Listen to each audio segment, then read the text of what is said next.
Greetings, listeners. This is Thrice, a Sinister Siblings podcast where we watch a horror movie not once, not twice, but thrice to see what is revealed from repeat viewings. My name is Adam, and together with me is my wife, Tracy. Hello. And brother-in-law, Mark. Hey, hey. And what are we doing tonight? Well, it's a welcome back episode. It's part 2 of our Immaculate journey. Collection journey. Our Immaculate Conception. It's part of our conception. Yeah, Immaculate we're doing. You could say it's the second trimester. Yes, that's Oh my God. Let's do that. So yes, The third trimester will be birthing a full episode. that's very metaphoric. Yeah. And there's a lot of metaphors in this film, so Yeah. that's Indeed. quite apt. Yeah. If you haven't listened to the first part of our Immaculate coverage, I would suggest go back and check out the first trimester before coming back and jumping into this one. So I think we flogged that one to death now, haven't we? That I think so, yes. that gag. Yes. No, this is Bring my us back wife. on track, Trace. You're the serious one in the group. Yeah, right. Yes, so in that first episode, we talked about the first time that we saw the film. So that was at the cinema. Now it's the first time that we watched it on streaming. So we're having a look to see from that first viewing to the second if our perception of it changed, if we found anything new or interesting. In the last viewing, I gave the film a rating of 8 out of 10. I really, really enjoyed it. And what I was looking for on a repeat viewing was paying attention to how the music played a part and also sort of looking more at the folklore and those kind of aspects, folk horror aspects. And I still enjoyed it on repeat viewing, I have to say. It's been a while. It has been a while, that is true. Because the first time we viewed it was Easter Sunday. Mm-hmm. So it's almost Christmas. Which is working the religious holidays through. Yeah. Yeah. Look, I enjoyed it on the second viewing as well. It's I enjoy doing these multiple viewings because you do get an opportunity, I suppose, to explore the frames and explore the side characters, and because you know the main narrative, and so you're not necessarily waiting for those big twists and reveals because you know what's coming. So it is quite an interesting thing, and I quite enjoyed it second time round. It actually felt quite quick. I think almost first time round, it seemed to play a bit longer, which is not a criticism, it's just an observation. What about you, Adam? How'd you go second time round at the convent? Yeah, I'd say that's true. It felt, it felt longer somehow because you're not as caught up in the plot, and it's not a long movie. It's a 90-minute movie. So I guess I did notice a bit of a lag in terms of pace, I guess, about, 3/4 through, I suppose. But yeah, I still enjoyed it. And it afforded, like you said, those main story beats, where it's going. So instead you get to enjoy, for example, the cinematography and framing, and which for me is probably the strongest point of this film. Oh, which is a nice little segue because we were lucky enough to have the cinematographer Elisha Christian answer some questions for us as part of this episode. And that is something we do try and do here with Thrice, is try and get people involved with the films as part of this, just to give another angle on things as they're being revealed. So it might be an opportunity actually for me to go through a couple of those questions now, perhaps. Do you think? Mm-hmm. Yes. So what we went for, so a little bit of a word dump here, guys, but I'll split it up as we go. We'll sort of do a question and talk about it a little bit.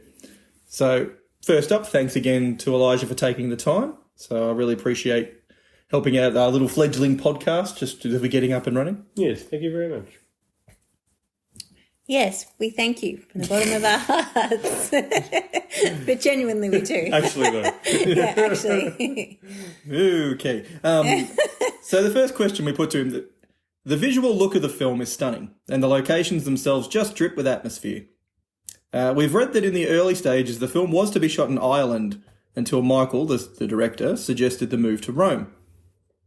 We asked Elisha, was he part of those initial location discussions, and how did he feel the film may have turned out if it had been shot in Ireland instead? So Elisha said, look, we were very excited for the opportunity to shoot in and around Rome, and we wanted to make sure as much of our modest budget ended up on the screen as possible. I remember very early on, before we knew if/when the movie would actually happen, that Mike mentioned some other location possibilities, but Elijah himself had no say in that matter. Rome not only fit the bill in terms of the history of the church, but also had a fantastic tax incentive at the time, which is very important, and that's very true. I do think Ireland could have been amazing. In my head, it is a more rustic and maybe even medieval setting than the ornate convent we landed on. I imagine we would have had less sunny days, which would have been helpful as I was constantly fighting the cheerful weather in Rome. Now, I know in our first episode we covered off a little bit about the Irish element of and the Catholicism side of things, so that was quite an interesting little reveal there, I guess, on that side of it. So would it have been set in Ireland as well? Not just shot, but actually set in Ireland as well? Correct, yes. So it would have... I mean, the film has sort of some of those momentary vistas of the green hills and that sort of thing, but I imagine they would have worked that in a lot more had they done it in a Celtic country. Yeah. I think it would have been a very different film, actually, had it been in Ireland. Very different. I guess for you, I don't know. Yeah, you don't actually know. Yeah, I think if you were like reading like a little plot synopsis of this movie, you'd be like, it's the Rome, the Italian thing is more enticing. The Roman Catholic thing is. Well, the Vatican, the Holy. Yeah, that's right. It's more kind of Baroque and eerie than Irish Catholic somehow. I don't know why. Just in my head. Yeah. So the next question we put to Elijah was, at times the film felt like it could have been an early 70s Italian giallo or a nunsploitation film. Did you draw upon any Italian films in particular when designing your look for the film? Were you influenced by the way DPs such as Giancarlo Ferrando or Luigi Caviglia shot their films back in the 70s? And Elijah responded with, I know Mike and Andrew was the writer, were both influenced by giallo, but for me, the main visual inspiration was Black Narcissus. I think Jack Cardiff was a genius, and I'm a fan of the Powell and Pressburger movies. Rosemary's Baby and The Exorcist were also big influences on me for both tone and visuals, but I was never much of a horror fan until the last decade or so. That has definitely changed as I've been introduced to so many amazing films and filmmakers. So for those who may not know, Black Narcissus is a film from the 40s, which is actually about a group of nuns struggling to establish a convent in the Himalayas when there's isolation, extreme weather and culture clashes and altitude and all the rest to deal with. So that was directed by Michael Powell, who Elijah mentions in his answer there. So he did the movie we watched the other day, The Andromeda Strain. Oh, pretty sure he did that. Anyway. And I think we've seen the Rosemary's Baby and Exorcist things mentioned a few times in other places. The Rosemary's Baby's one's probably the most overt, would you say, Trace? Yes, yeah, definitely. I got that from the very first watch, the Rosemary's Baby. And I think The Exorcist, I think that plays into the more, I guess like they were talking about, the more stylish sort of aspect of the film. I think it's trying to really, raise it out of sort of the standard horror sort of look and feel and make it more of the drama and sort of really make it more character. Well, we've seen in interviews with the director where he's talked about wanting it to be classy and elegant. Yeah. Do you see it coming through that way, Ed? I see that that's what it's reaching for. He's not Roman Polanski, but it's definitely a classy-looking movie. Yeah. Tell you what, you could probably have a whole podcast on the fact about how Rosemary's Baby was of its time about women's body autonomy, and here we are, however many decades later, talking about a film of its time again about women's body autonomy. But we'll save that for other podcasts. Yeah, maybe. The next question we put to Elijah was just around doing some research into, the background. We came across an interview that he did a few years ago where he said he liked to relate the surrounding architecture in a location to the architecture of the human face. In Immaculate, we felt there was a lot of shots of Sydney in profile and just wanted to know if that was a choice based not only around showing her early meekness and levels of discomfort, but also to have her become more of the background and part of the religious iconography in the buildings themselves. So Elijah's response was, We definitely played up the power dynamics between the men and women within the church, as highlighted with costumes and production design. We originally conceived the convent as a much more primitive, stark environment. We had originally disqualified Villa Parisi because it was so ornate and because so many other productions had used it in the past, but ultimately we embraced the more grand stage. Between Adam's thoughtful set design and dressing and Francesca's fantastic costume design, we aimed to emulate some of the iconic religious paintings. In terms of specific camera angles, many times the scenes are blocked in part to take advantage of the best angles of the location. We wanted to show Cecilia's meekness slowly evolve into defiance as the story progresses and how she is portrayed in the service of that character arc. And I must say, I noticed that this second time round, I was watching for that around the profile, because you do find, and without getting too film wanky, if you want to call it such things, profile shots are often about indecision and uncertainty, which is obviously that early part of what Cecilia was going through. But then later in the film, she becomes much more face-on. Yeah. And it becomes much more confident and much more, I wouldn't say aggressive, but it's... Well, until at the very end, it definitely is. It's in your face, you know? It's quite primal in the end. Yeah. Which ties into the question. So following on from the profile shots, as the film progresses and Sydney finds her strength and takes back control over her body and her choices, we've reached the climactic scene. We now have her facing us full on, full screen and full of emotion. Can you please describe the process that you, Sydney and Michael went through when deciding on how to shoot that final sequence? Was it always planned to be a tight close-up? So Elijah's answer was, that final scene was something Mike had envisioned very early, even before we started prep. He didn't feel the original scripted ending went hard enough, and he was adamant that the movie build up to something truly horrific. I don't remember the earliest version of the script that I read, but the script underwent several revisions in prep and even in production. The ending never changed though. Mike always wanted the scene to be a single take, and for us to just be on Cecilia's face for the entire time. We opted to shoot the scene with a 35mm lens, which is maybe a bit wider angle than you would normally shoot a close-up of a movie star. We wanted the camera to be physically close to Sydney in order to make the scene more visceral, and you really feel in when her breath actually fogs up the lens in the shot. There was a lot of discussion of how much of the baby should be seen, and if it should ever be in focus, but ultimately we felt it was more disturbing not to see it clearly and let the audience imagine the specifics. Well, that's a Rosemary's Baby thing as well.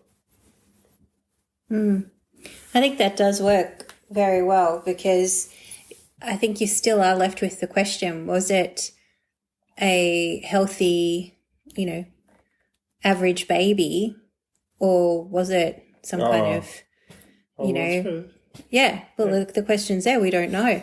Was she just like, I can't handle this child that you've forced upon me, it ends here? Or was it like, this is a crime against humanity, this is like, some I think kind it was of... all messed up. Because it was like, it wasn't crying, and it had like a weird sort of gurgly breathing thing, and she looked kind of horrified. I suppose none of that's conclusive. Though. No. There was that bit where she looked down and you could see she was kind of like, oh. Yeah, but again, that could be purely psychological. Yeah, just that's like, yeah. No, that came out of me, okay. Yeah, so I think some really revealing stuff there from Elijah, and yet again, thanks so much for taking the time out to be involved with our podcast. We really appreciate it. Absolutely. Yeah. Yeah. And it also actually, you was talking about like the end, it made me think about the very start, which I'd forgotten. And you forget it again. This movie opens really well. And you forget all about it because it doesn't tie into the rest of the story. But how it opens up with like, we assume what we now know is probably the previous vessel for these baby experiments who tries to escape the convent and ends up getting buried alive. And she's like screaming underground, banging on a coffin, screaming for help. And then the title comes up. It's awesome. It's a great start. Yeah, so it starts really strong in this movie, which I'd forgotten about. So, just a question that came to mind while I was watching it this time around. Do you think the film's sacrilegious? No. I think probably very religious people probably would think so. Just because, I think, they'd be very serious about their religion and wouldn't want, sort of any kind of aspersion. Because I don't think it really pokes fun at the religion. No. And I think we talked about this last time too, as to who's in on the experiments versus who genuinely thinks this is a miracle. Yeah. Because I think there's certainly devout followers there who just believe.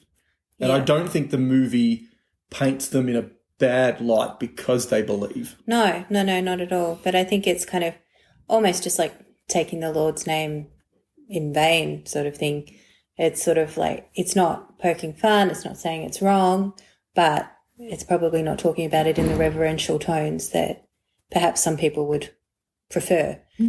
But in terms of people who truly believe within the film, within the actual story, I'm not sure that anybody in that convent was actually thinking this was the second coming of God. I think they were believing in the project and that, yes, this one's taken.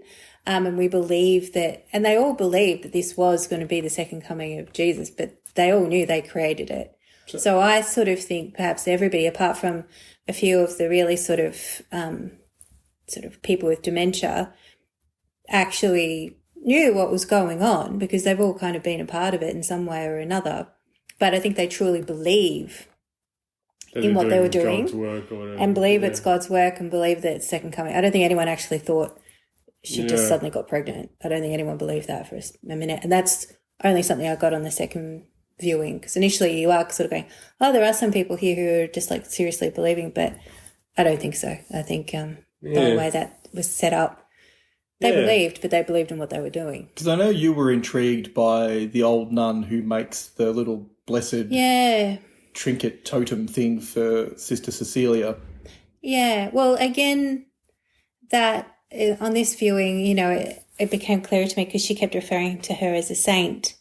So that kind of, I don't know much about this sort of area at all, but to me that was more she was making some kind of offering to the saint or taking, like a relic of the saint and having that be a protection almost, I think. But, I think that was, again, obviously kind of like not a pure, I don't really know, but a pure Catholic thing. It's obviously kind of got a bit of, I don't know, I don't want to use the word, but a bit of bastardization from to be fair, Cecilia's not married, so the child would be a bastard. But, sort of like with other sort of religious, or spiritual practices, for her to make that puppet doll. But I think it was, she saw Cecilia as a saint. I wouldn't be surprised if there's some footage on the cutting room floor, more footage of that woman, because that doesn't go anywhere. No. It's like it almost seems like they plant a seed for someone who is going to help her, knows more, made this puppet. Yeah. It's almost like a red herring. You're like, what's to go with this little puppet? I know. This is like witchcraft stuff. It does actually feel like they were setting up for a payoff that never happened. Yeah. And everybody else that tried to help Cecilia the only other person who really did was her friend. Was Gwen. Yeah. But I sort of think with that elderly lady, like when she gave her the puppet and stuff, I felt like she kind of turned in that scene. Initially, she's like, oh, here's the, she kind of covered her mouth so she didn't give herself away. But then she was basically like, you're not going anywhere. You're not getting away from here. That's right. And she kind of became a bit creepy. And you were like, well, not that she wasn't already. But, you kind of went, oh, actually, she's not a friend. It was just a gotcha, just a little gotcha. Yeah. I kind of like, and the same with the red-faced women. Like those nuns who had the red stockings. Like they kind of would appear at different times, but... I'm assuming they're flagged to be the most devout. Is that the kind of like... The enforcers really, weren't they? They kind of were. Like, if you see a red-faced woman, you're in trouble. You might be falling off a building. So, yeah. A little bit of a side thing. There actually is a Saint Cecilia. But whether this means anything, whether the filmmakers came up with this, or whether we've discovered something here on Thrice that no one's thought of before, the actual Would you like to guess what the meaning of the name Cecilia actually is? No.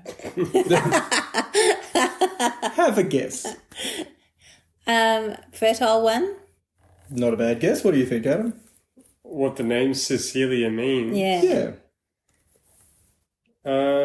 Pure? I really don't know. That's a total guess. It means blind Oh, okay. or hidden, Oh. which would both be pretty apt things for that character. Because she was blind to what was going on initially, wasn't she? Yeah. And it actually also says here, according to our good friends at Google, that this name can have extra meaning if it's for a shy child that prefers to hide from the spotlight. Okay, well, the shy child, perhaps from being meek, meek and mild, shy and hiding. So the meek thing keeps coming up, and I was curious about it last time round, and so I was paying a bit more attention to it this time round, and I did a little bit of digging, and the way we think of meek now is a fairly negative thing. We think of meek being weak, I guess is what meek, whereas in biblical times, meekness had a few different meanings, and one of the things that came up when I was looking was what was really interesting. So it said that the meek show joy and happiness under dire circumstances, and no matter what happens in the world around them, they latch on to God's provision and plan.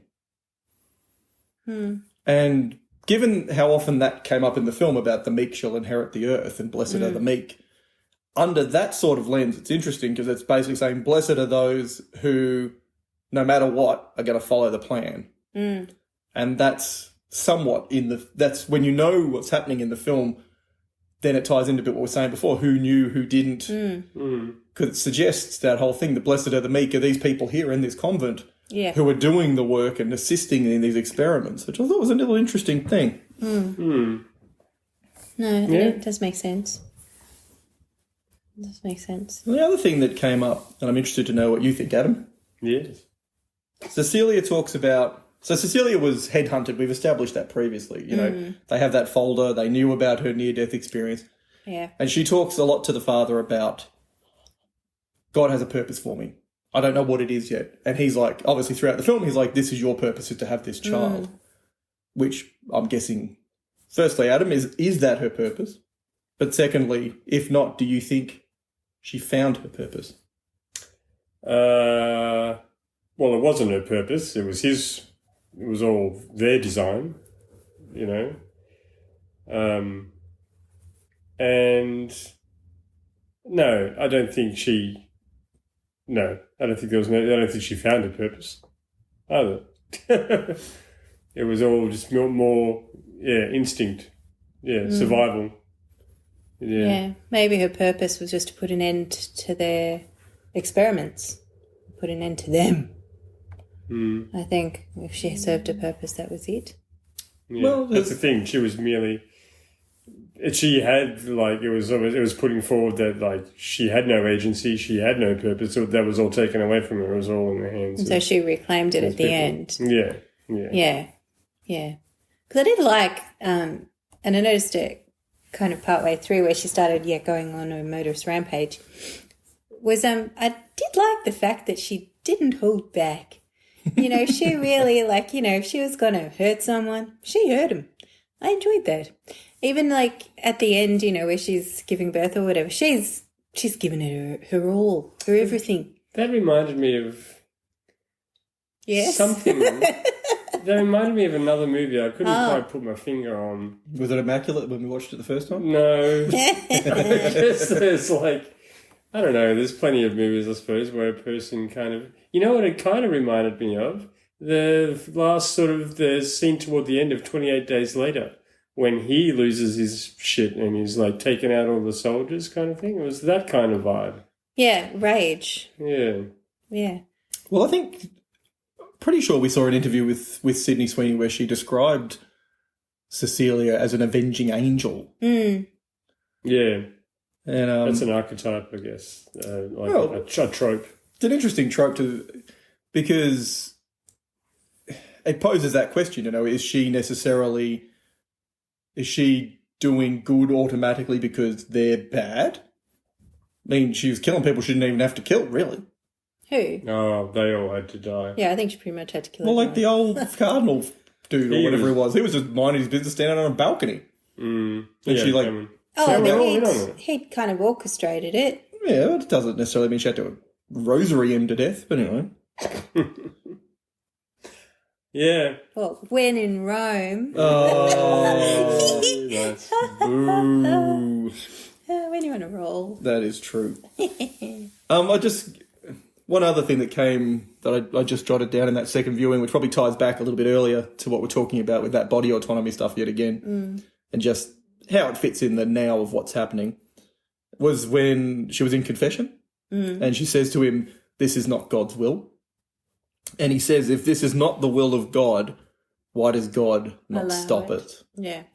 I thought that's really interesting because you go, that's probably a defense people in the real world use for things too. Absolutely. We're doing God's work because if we weren't, Yeah. he'd stop us, wouldn't Oh he? my goodness! But it's like one of the eternal arguments between believers and non-believers. You know, why would your God allow this to happen? And it's a circular argument. Yeah, so I thought that was a little interesting point that, you know, he was someone who was meant to be seen, I suppose, as a knowledgeable, wise person who was using a very, you know, I suppose, immature type of argument just to sort of say, well, if we weren't meant to do it, something would stop us, wouldn't it? We'd be smooked, would we not? But it also hit home. I feel like it kind of hit home for her too, because as a person of faith, she was like, yeah, she was like, he's right. Why doesn't he? I'm going to have to do it myself. There is no God. Like, you know, all that stuff is going through her head. Well, you've got to think her faith would change. Yes. Yeah.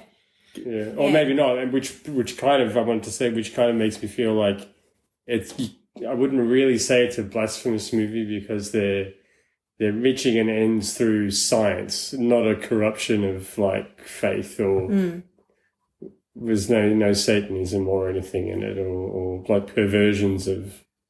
I guess there is perversion of God actually. They're using the DNA. They're Jurassic Parking it, using the DNA of the nail of the cross. Yes. Well, as we get towards the end of this second part, the second trimester, just sort of share, I suppose, some numbers with you because when we saw the film, first of all, it was still in its cinematic run in Australia. So I thought just some numbers from Box Office Mojo just to fill into where we're sitting. I just want to get some thoughts from you guys. So obviously Immaculate's now finished its worldwide release in the cinemas. So it finished with 28.4 million gross worldwide. So how do you think that's it? Adam, you reckon that's a decent payoff for this film? Do you reckon they would have made their money back and then some? Well, you said something before about having like a small budget. So I would say yes. Not having much of a yardstick for it, but I would say yes. I also suspect that this has probably gotten more of a life on home release. Quite possibly, yeah. And so in Australia, Trace, opened at number 4 in our box office here locally, ended up playing for 8 weeks and ended up with a gross here in Australia of just under 745,000. So not a huge opening, and I think at most it played in 197 cinemas. So it's actually had less than Baghead, for example, which you would have thought was a smaller film, but actually ended up on more screens. Yeah. So I would have thought the 700 and not around that 750 mark is probably a bit low for what you would have thought from this film. Yeah, I think it's always when you start to be able to take it in comparison to other films and other films in the horror genre as well. And I can kind of see Baghead, for example, in comparison to this one, you know, appealing to a slightly wider audience because you're going to get those sort of perhaps sort of more mainstream viewers who are going to come with their tubs of popcorn and stuff because there's like a witch and it's all a bit sort of creepy rather than, oh, that's a religious film. The title of it, Immaculate. Yeah. It's not as enticing as Baghead just on the surface. Yeah. And religion it bums people out. People don't want to go and see a movie about. Yeah, so I think when you can, the more sort of data, I mean, just we kind of, garner ourselves as we go along, doing our podcast here, the more we can kind of have those comparisons and maybe begin to dig things out like that. But that would be my assumption. You'd have a group of people get together to go watch the Scary Witch film, but maybe not so much let's go get together and watch the religious film, even though it's got Sydney Sweeney in it. Well, that's the thing. I thought the name, and I mean, obviously it's very much a passion piece for Sydney. We've talked about it being a film that she produced, and she sort of kept the script in the back of her mind for the best part of a decade. But, I would have thought her fan base would have brought a few more people along, but nonetheless, I think it's been quite a successful movie. I look forward to watching it for a third time. So last time you gave it 8 habits, I think we were calling them. It was habits. Have you changed your opinion? Look, I've softened a little, I'll be honest with you. I'm probably leaning more towards a 7, to be honest with you now, I think. Why is that? Probably lost a little freshness on the second time round, I think. It probably hasn't held up quite as strongly. And some of the things that irked me a little bit first time round still irk me now. Like, there's some big holes in that story around, my little church outside Michigan closed, so some stranger tapped me on the shoulder and invited me to come to Italy and paid for my ticket. It was a one-way ticket, and I just came. And I can't even speak the language. But then she seems to be able to speak the language, but then she can't speak the language again. Yeah.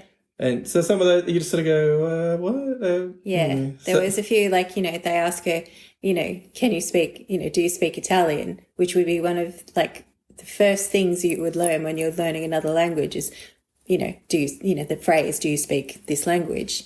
She didn't know that, but then they asked her something quite complex, I think, in the car or when the father greeted her and she understood. Yeah. And I'm like, and you don't understand Parlo Italiano? Like, what? Yeah. So for me, there's a few things that, and look, it probably just, it's a film that trades a little bit off that last sequence. And like much bigger films, like something like Saw, sometimes when you know what's coming, it can't help but be a bit dampened. So it's certainly a strong film and something I'm happy to watch again. It's something I'd be happy to discuss with people and recommend people check out.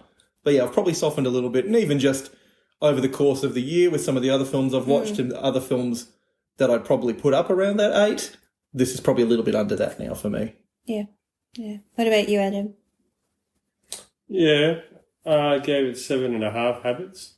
Yes. Or were we doing crushed babies? The habits. No, the habits, Bob. Okay. How many crushed babies do you want? I think one was quite enough. I'd still give it 7.5 habits. I guess it's unmoved. You were unmoved. Yeah. So it's held up, is what you're telling me. Yeah, it's held up. Yeah, that's right.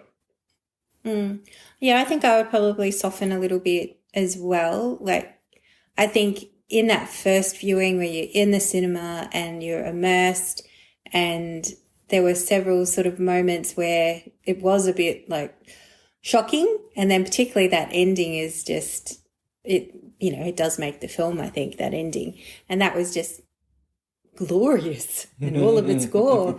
And so that was amazing. So I think when you are then watching it again, you kind of know that's coming, so it doesn't quite have that full sort of visceral feel the second time.